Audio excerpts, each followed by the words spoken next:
کردم ببینم کی رفت تو چونشون پاره شدن خاکوسا که نه مثل که وایسادی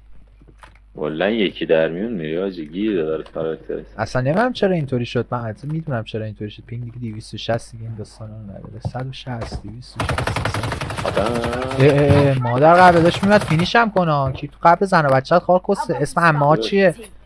همه عمه‌هاتو گاییدم سغرا گیتی کوسی سغرا گیتی کوسی خاکوسه ما رسولو کردیش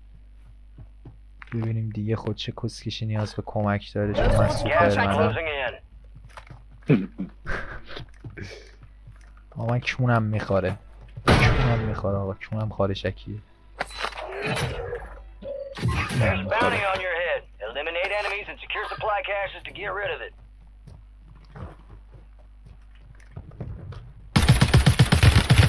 بابا بی خیال بابا بی خیال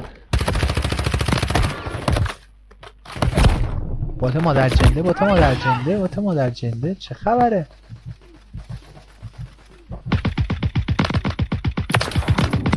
کن بابا کسکش باتا داشتم میکردنم محمد به موقع رسیدی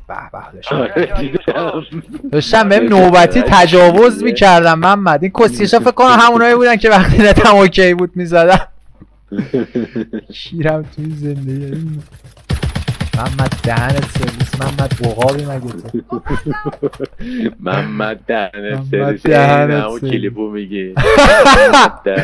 از ته دل میاد از اون 1% هم نمیخوام شبیه اون باشم ولی مثل که اونم از ته دل میگفته بابا بی خیال